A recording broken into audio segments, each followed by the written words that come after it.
बजे को मेरे पास ओपीडी में इनका हम लोगों ने इको और स्ट्रेस टेस्ट किया, वो नॉर्मल था। मैंने बोला दवाइयाँ दी और इनको मैंने बोला कि कुछ ब्लड टेस्ट करवाएंगे और उसके बाद देखते हैं। फिर संडे को फिर दोपहर को 2 बजे आए, इनको दर्द हो रहा था छाती में। उस टाइम पे हस्बैंड साथ में नहीं, बच्चे इनके साथ में थे। तो बच्चों ने बोला कि इन्होंने गैस सिलेंडर उठाया है, शायद उस वजह से दर्द है। फिर भी हमने blood test cardiac enzyme troponin किया, वो नॉर्मल था। उसके बाद हम लोगों ने बोला इनको नहीं एडमिट करेंगे, लेकिन एडमिशन करने के लिए तब उन्होंने बोला कि एंजाइम नॉर्मल है, हम अभी एडमिट नहीं होते हैं। हम लोगों ने थोड़ा बोला एडमिशन के लिए, लेकिन फिर भी बोला कि नॉर्मल है। ईसीजी भी नॉर्मल था और ये फिर घर चले गए। रात को 1 बजे दोबारा छाती में भारीपन हुआ, पसीना आया और इस टाइम पे ये बेहोश हो गई। जब तक कि हॉस्पिटल में पहुंची इनका पल्स और बीपी नहीं था। 1:30-2 का टाइम था रात को। और उसके बाद emergency team led by doctor Atish Garg, इन्होंने पूरा कम से कम 40 मिनट तक CPR मसाज, कार्डिक मसाज चलते रहे। नॉर्मली हम लोग कार्डिक मसाज 20-25 मिनट 30 मिनट तक करते हैं, 40 मिनट तक CPR चलता रहा। वेंटिलेटर पे लगा दिया गया क्योंकि ये अभी 2 बजे ठीक थी, उसके बाद फिर एकदम हुई तो हम लोग सोच नहीं पा रहे थे कि भाई क्या किया जाए उस टाइम पे, पर मसाज में हिम्मत नहीं हारी। और उसके बाद इमीडिएटली कार्डिक टीम आ गई, डॉक्टर मधुर आ गए, मैं आ गया, हम लोग फिर गए और फिर सीधा इनको कैथ लैब में ले गए। कैथ लैब में जहाँ इनकी नस देखी गई जो ब्लॉकेज थी, वो ब्लॉकेज इनकी पूरी 100% नस बंद हो गई थी। और वो एक आर्टरी होती है, जो 2 आर्टरी होती हैं लेफ्ट साइड पे। एक आर्टरी ऐसी होती है जो नीचे के रास्ते से जाती है। तो बड़ी बार इंसान सोचता है कि वो एसिडिटी है, गैस्ट्राइटिस है या पेट में दर्द है, और सोचता है कि भाई हार्ट का दर्द नहीं है। ऐसे ही मरीज जैसे अगर किसी को डायबिटिक है तो दर्द की नसें सुन हो जाती हैं।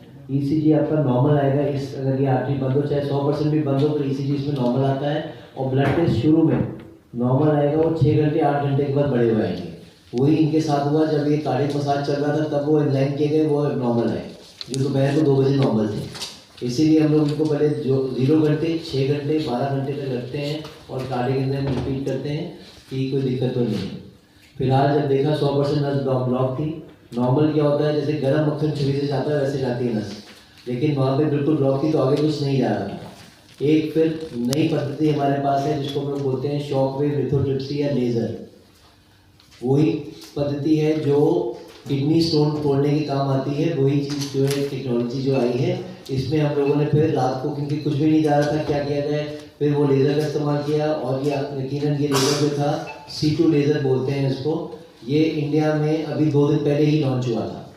तो हमारा जो हॉस्पिटल था, ये 3rd हॉस्पिटल था पूरे इंडिया में जो हम लोगों ने टेक्निक की उसमें। फिर लेज़र के द्वारा सारा कैल्शियम को बाहर खींचा गया। कैल्शियम निकालने के बाद जगह बनाई गई, उसको फिर उसमें जो है हम लोगों ने क्लीनिंग की, नस पूरी खोली गई। खोलने के बाद पेशेंट वेंटिलेटर पे रहे, 2-3 दिन तक जूझते रहे, ब्लड प्रेशर नहीं था, पल्स नहीं था, और 3-4 दिन के बाद जो है वो वेंटिलेटर से बाहर निकल पाए। मैं 2 मिनट के लिए आपको एक छोटा सा प्रेजेंटेशन बताऊंगा जो हम लोगों ने क्या किया, और फिर उसके बाद आगे मसाज करते हैं, बहुत बार करते हैं, पर पेशेंट्स कई बार नहीं निकल पाते डिस्पाइट बेस्ट एफर्ट्स। तो ये एक ऐसा जो केस था जो ना सिर्फ कार्डियोलॉजी, इमरजेंसी मेडिसिन का डिपार्टमेंट, मैनेजमेंट, सारे लोग इन्वॉल्व थे कि एकदम सबकी कोऑपरेशन से हम लोग ये काम कर पाए। तो 53 ईयर ओल्ड लेडी थी ये। जैसे मैंने बताया, मेरे पास पहले 3 दिन पहले आई थी ओपीडी में। इको टेस्ट, TMT टेस्ट सब कुछ नॉर्मल था। फिर कार्डियक एंजाइम्स किए, उसके बाद कार्डियक एंजाइम्स हमने ब्लड टेस्ट भेजा और उसके बाद घर भेज दिया। संडे को दोपहर को 2 बजे आती हैं कि भाई मुझे भारीपन हो रहा है। ECG बिल्कुल नॉर्मल था, कार्डियक एंजाइम बिल्कुल नॉर्मल थे। और तब इन्होंने बोला कि मैंने शायद गैस का सिलेंडर उठाया है, उस वजह से दर्द हुई है, क्या हुआ। फिर हम लोग भी ECG नॉर्मल हो, एंजाइम नॉर्मल है, हमने बोला चलो ठीक है, पास में रहते हैं। तो फिर उन्होंने डिसाइड किया कि हम लोग जाके कल दोबारा ओपीडी में दिखाएंगे। रात को 12 बजे से इनको दोबारा भारीपन शुरू हुआ, पसीना आया, घबराहट हुई, और 1 बजे तक ये बिल्कुल बेसुध हो गई। जब ये हॉस्पिटल पहुंची तो उसमें पल्स नहीं था, बीपी नहीं था। इमरजेंसी टीम में डॉक्टर आतिश थे उस टाइम पे, और उन्होंने फिर कार्डियक मसाज करके कम से कम 30 से 35 मिनट तक कार्डियक मसाज चलती रही। हम लोगों को होता है कि अगर पल्स बीपी नहीं है तो ऊपर ले जाने का कोई फ़ायदा नहीं होता। ऊपर जो कैथ लैब में जब हम लोग नसों को खोलने का काम करते हैं, जो ऑपरेशन करते हैं, लेकिन फिर भी होप नहीं हारा।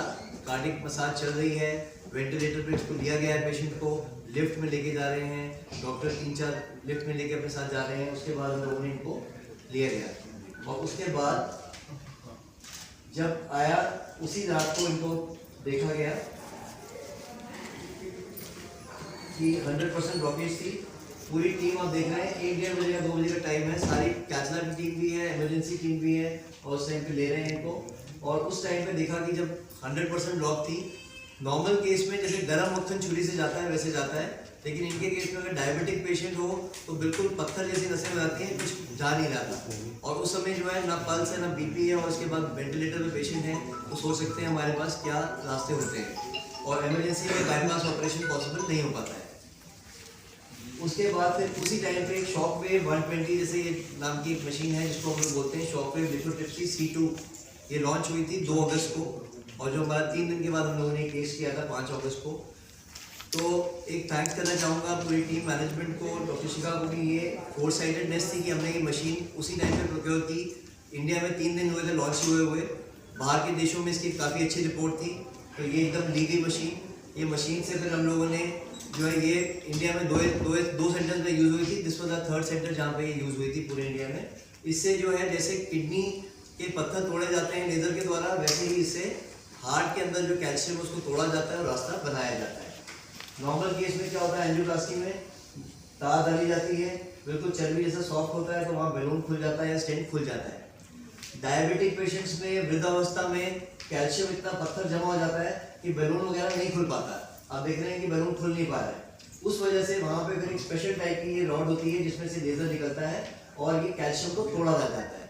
नीचे फिल्टर होता है जिससे कैल्शियम टूटे हुए कैल्शियम को इकट्ठा किया जाता है और उसके बाद आप देख रहे हैं कि कैल्शियम टूट रहा है, क्योंकि नॉर्मल एंजियोप्लास्टी में या छल्ले डालने में ये कैल्शियम नहीं टूट पाता। तो इसलिए इससे फिर कैल्शियम तोड़ा गया, रास्ता बनाया गया, जगह क्रिएट की गई और उसके बाद फिर जैसे ही नस खुली तो पेशेंट का ब्लड प्रेशर थोड़ा ऊपर आया, लेकिन उसके बाद भी 48 घंटे तक हम लोग फिर स्ट्रगल करते रहे और 48 घंटे के बाद उनका जो है ये जैसे रोड है तो रोड पूरी की पूरी बंद हो गई है और ये रोड है अभी चलना शुरू हो गई और इसके साथ साथ जो ब्रांचेस इसकी निकल रही हैं 1, 2, 3 वो सब ब्रांचेस निकलना शुरू हो गई। तो आप ये देख सकते हैं क्लियरली। तो उसके बाद फिर पेशेंट रहा वेंटिलेटर पे रहा उसके बाद, और वेंटिलेटर पे 2 दिन रहे। 2 दिन के बाद जो है धीरे धीरे कुछ और स्ट्रगल आए, किडनी फंक्शन थोड़ा कम था, बिकॉज आप ये सोचेंगे 40 मिनट तक हार्ट बंद हो गया था। इमरजेंसी टीम ने कार्डियक मसाज करते रहे हैं, अगर 40 मिनट तक हार्ट बंद हो जाए तो हर ऑर्गन पे सप्लाई खत्म हो जाती है। तो ये एक चमत्कार था कि ये वेंजी रिकवर करके आई पूरे का पूरा। इसमें किडनी डैमेज भी हो सकता था, इसके अंदर दिमाग का स्ट्रोक भी हो सकता था। ये नहीं ज़रूरी नहीं कि जिंदा बच जाए, लेकिन जिंदा बचने के बाद भी अगर दिमाग वेंटिलेटर पे रहे, वेजिटेटिव स्टेट में रहे तो उसका क्या फ़ायदा है। तो फिर ये खुशी की बात ये है कि भगवान की वजह से पूरे आज ठीक हैं, सब बोल सकती हैं। धीरे धीरे शुरू में इनको बोलने में 1-2 दिन दिक्कत थी, उसके बाद सब ये ठीक हो गई। तो अब जो टेक होम मैसेज है, जो हमारा जो आज आने का मकसद ये है कि अगर आपका ECG भी नॉर्मल है, ब्लड अगर जो ब्लड टेस्ट भी शुरू में नॉर्मल आएंगे, पहले 4 घंटे में ब्लड टेस्ट नॉर्मल आएंगे, जो इनके साथ हुआ 2 बजे वाला ब्लड टेस्ट नॉर्मल था। उसके बाद जब रात को 2 बजे आई तब जाके बाद में जब अगले दिन रिपोर्ट आई तो देखा जो रात वाले टेस्ट बड़े बड़े हुए थे। तो इसीलिए अगर किसी को छाती में दर्द है और ECG नॉर्मल आता है तो घर वापस ना जाए, उस समय अपने कार्डियक एंजाइम जो है 0 घंटे, 6 घंटे, 12 घंटे, 24 घंटे तक रखें, उसके बाद ही सेफली घर जा सकते हैं। डायबिटिक पेशेंट्स को दर्द नहीं होगी, या दर्द अगर हो रही है डायबिटिक पेशेंट्स को या घबराहट बेचैनी हो रही है तो इसका मतलब है हम लोग काफ़ी बीमारी बढ़ चुकी है, क्योंकि शुरू में 60-70% ब्लॉकेज पे डायबिटीज की नसें सुन हो जाती हैं, उनको चेतावनी नहीं आती है, उनको खाली सांस की तकलीफ, घबराहट, बेचैनी, एसिडिटी, गैस वगैरह नहीं।